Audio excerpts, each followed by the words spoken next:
Welcome back to another episode on the build of my KP61 Toyota Starlet here.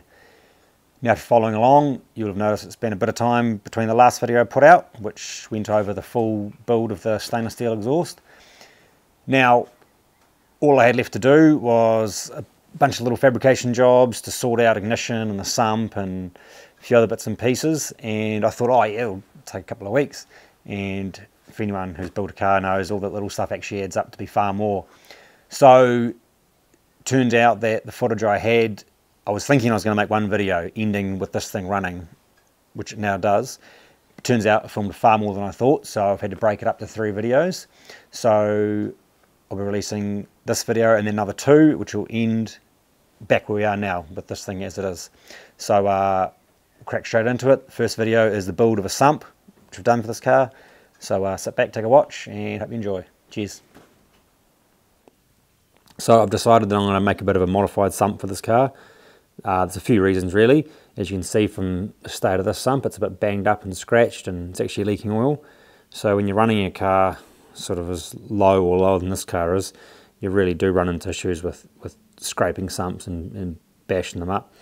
So what I thought I'd do is, sumps are typically pretty thin steel, so if I was just worried about the bottom, I could just sort of cut the bottom off it and weld something a bit thicker on, give it a bit of protection, or underneath the car make a bit of a skid plate, which I may actually still do. But with this, for this car, at the very least I need to be putting in a return for the drain from the turbo. So I thought, because I'm going to do that, and because I don't want this sump to get smashed in, I'm going to modify it and do what I want. So what I'm going to be doing is I'm going to be folding up a new, what do you call that, the belly or the pot or whatever you want to call it. I'm going to be fabricating up a new one. I'm going to make it out of slightly thicker steel. I've got a piece of 1.6mm mold steel there that I'm going to fold it out of. While I'm doing it, I'm going to increase the oil capacity of the sump, make it hold a bit more oil. I'm going to, not by much, but I'm just going to reduce the height just a fraction. What that will allow me to do is, if I do make a skid plate, it'll just give me a little bit more clearance, because as it is, the sump, it doesn't hang too low in the car, but it just sort of hangs to the point where if I was to make a skid plate where it would naturally go, the sump will hit. So I might take 5 or 10mm out of the height of it. Going to go wider, increase the capacity, and also weld a fitting in for the drain for the turbo. So there's a few things you've got to think about when you're modifying a sump. Mainly, one of the main ones is your pickup clearance. So you need to make sure that you're working with where the oil pickup is. If you're really modifying a sump, modifying, say, the position of the hump, if you wanted to make the, if it wasn't fitting with your crossmember, you wanted to put the hump at the back, you would need to modify the pickup to reach wherever you need it to go. So you need to consider all that. Also need to consider just access to the bolts, because I'm going to be making this, it's going to come out the front a bit more and out either side. I need to, if it comes out far past this line of bolts, I need to make sure that I actually give myself room to get a spanner or a socket in there to do up these bolts. So there's that to consider, and also in the bottom of most sumps there's a bit of a baffling. So this has got baffling in here, so I'm not sure at the moment whether that will be retained, but if not, I will incorporate some baffling to make sure that you don't want just a big open sump. You want baffling there to just to stop the oil sloshing around and surging, and also from, if you're cornering hard or accelerating hard or braking hard, you don't want the oil to run away from the pickup. So you got to consider all that stuff. Also just consider the oil running into the bottom of the pan. So there's a reason from the back to the front these are tapered. It's just so that when oil drips in from the block, that it runs down and into the pan of it. I've just been doing some measuring up of what I'm going to do, and if you can read my scribbles, I'm going to be going 255mm wide, 210 forward and back, and 85 thick. That's the bit I'm going to be folding up anyway, is going to be 85 thick, which will leave me just enough room to get to these bolts, like I said. Now, looking in at the car, might be a bit hard to see. Obviously the drain from the turbo, the oil drain, needs to go back into the sump. So I'm going to try and make this nice and neat. So that would be on this side of the sump. The turbo would be around here, so obviously all upside down.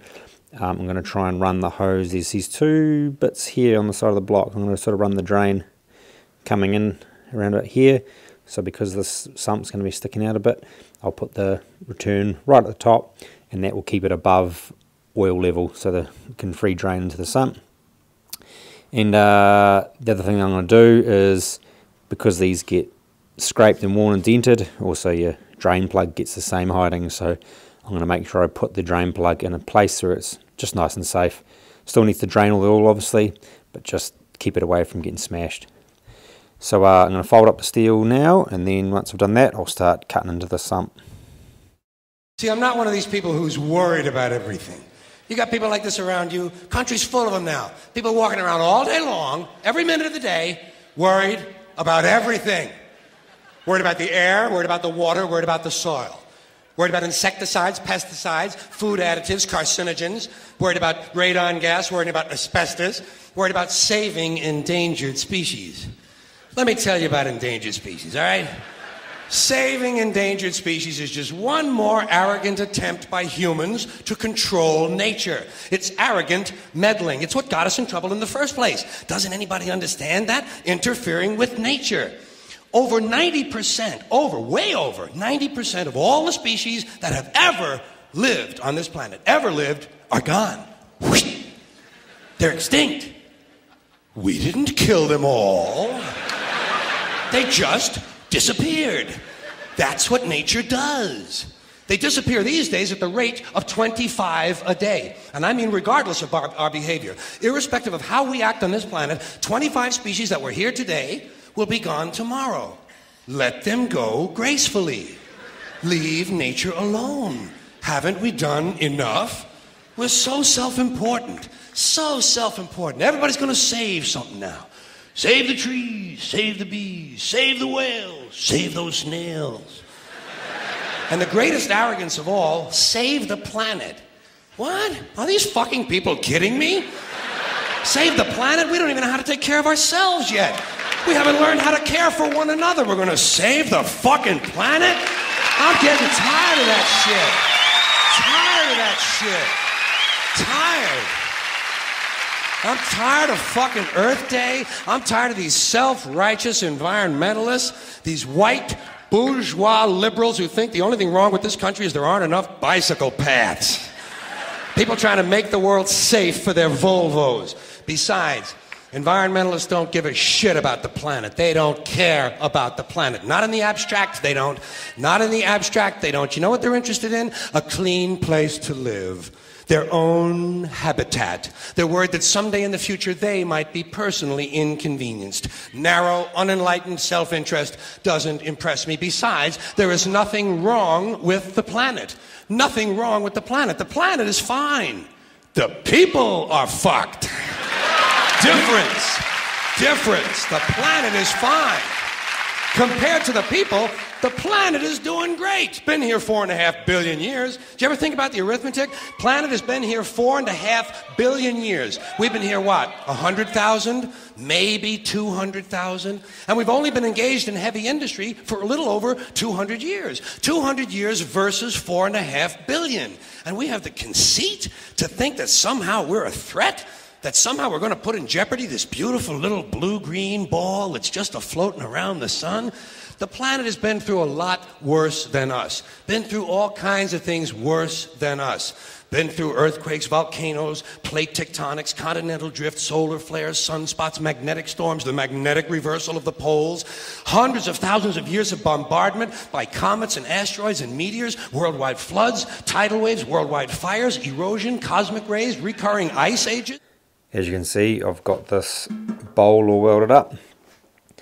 Now, I'm a little bit bummed out. I was going to, I kind of completely forgot that I was going to do this, but I was planning on putting some bead rolling in it, just try and give it just a bit of rigidity and stop the sort of, the oil canning that can sort of happen, but I completely forgot, and it's done now, so it's, anyway, it's all welded up.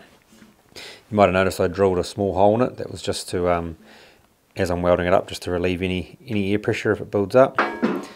So I've got that all welded now. and obviously got this cut. So what I'm going to do is I'm just going to put this onto the block, have a check for oil pickup clearance. At the moment I've just cut this so that when that's sitting on there, that it's at the same height as the original sump. So I will stick that on the block like I say, and just have a check for oil pickup clearance and see if I can actually bring that down a bit by cutting this a bit more. So once I'm happy with the cutting I've done, I'll just go and clean up all around the cut just so it gives it nice bare metal to weld to. One thing I thought I'd point out is especially this piece here, when you cut it, because I cut it with the grinder straight through there, it actually means that this very edge here is actually really thin because it's cut on an angle. So when I go and clean this up, you just need to make sure that you actually grind all the points you're going to weld actually to the complete thickness of the steel, because if I don't sort of take this sharp edge off, when I go and weld it, it's actually going to only be welding to sort of half the thickness of the material because it's so thin there. So it always pays to just make sure when you grind things up, you grind it up so that you're going to get 100% penetration when you're welding. Now, so I'll just try and show you this. So when I get this all cut to where I want it, I will then be placing this on top, locating it where I want, and then I'll scribe around inside here, cut that out, maybe leaving just a tiny amount just so that I can locate it again, and then I'll be locating it, welding it up, and then that means rather than having to cut the hole in it afterwards, and then weld it all up, and then I'll be able to linish everything nice and smooth. And then once it's all welded up and ready to go, then I'll look at obviously, because I had to cut the baffling out, this is just a piece that's left over that I've bent up. So once the hole's cut, it's all welded up, I will then make some internal baffling in here and weld the fitting ins. So I'm just going to go have a look now, put this part on the block and have a look for clearance. And we think some plastic bags and some aluminum cans are going to make a difference? The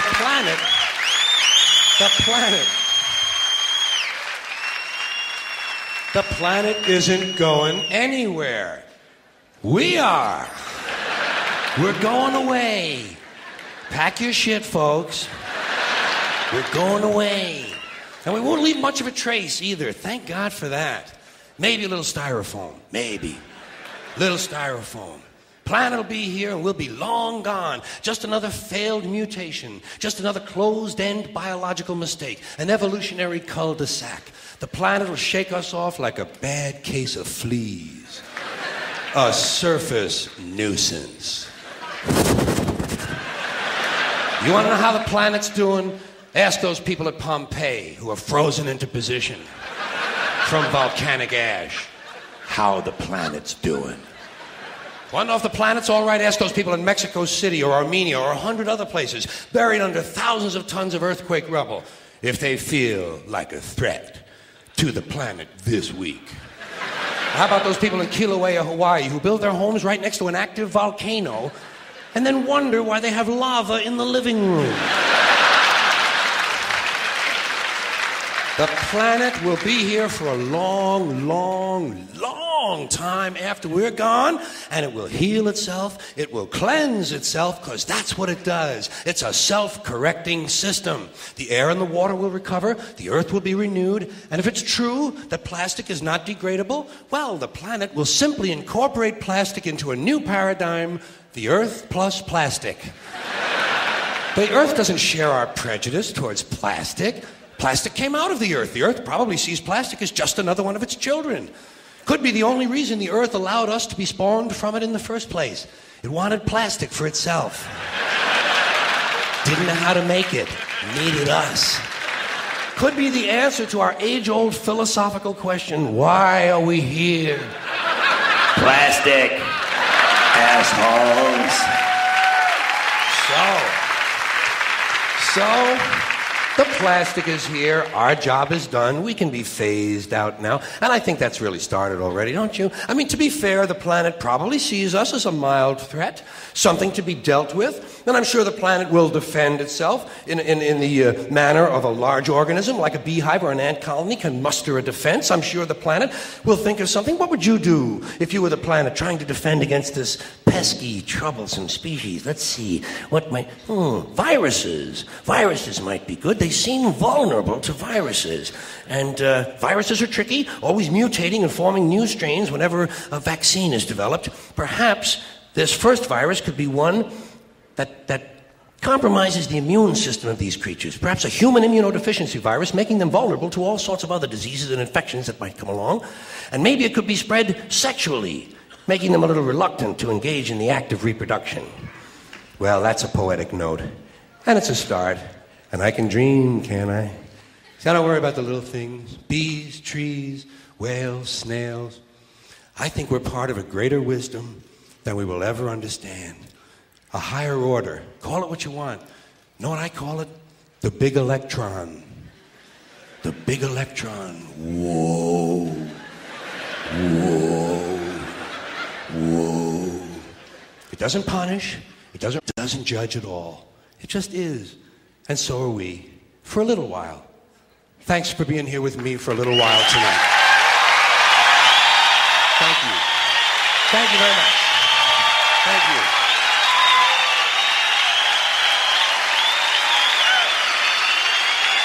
Thank you. You in New York City, take care of yourself. Take care of yourself. And take care of somebody else. Thank you. Good night. So here's the sump all finished up. As you can see, I offset the bowl to the left hand side of the car there, just to give me a nice spot for the drain to go into. I put a bunch of baffling in here, so when I welded this on it was all open all around it, so put this baffling in around here, and then there's a couple of baffle plates in here, all with these little oil passages underneath. So the idea behind all this is that the oil can drain from the block into the sump. These little oil ways here will allow the oil to move everywhere, fill up all the gaps, but under hard braking, accelerating or hard turns, all these baffle plates should stop the oil just sloshing to one side or sloshing to the other or sloshing back. It should just hopefully break up the oil movement a bit so it has a hard time moving around, keep all the oil near the oil pickup, which is about here. So it's turned out good. I'm happy as. It's a bit chunky, I suppose, but it's what it is. I put the drain at the back as far as I could. Couldn't really go here. It was, if I ended up being back here, it wasn't at the low point. So this is the furthest back low point I could find. Hopefully that'll keep it out of danger's way of getting smacked on the road. But it's turned out good. Ended up being about 5mm shallower than the original, just for that tiny bit of clearance that I was after. So I'm wrapped.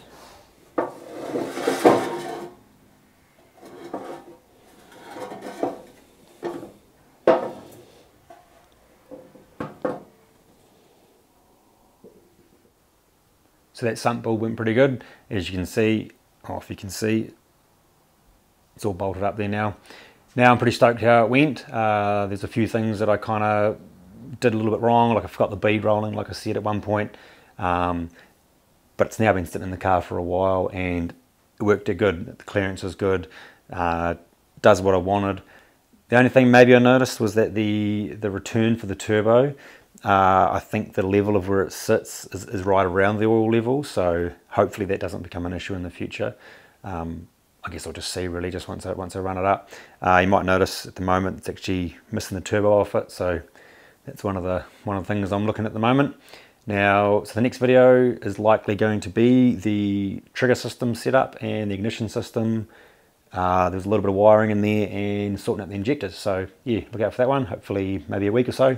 But anyway, thanks for watching. Cheers.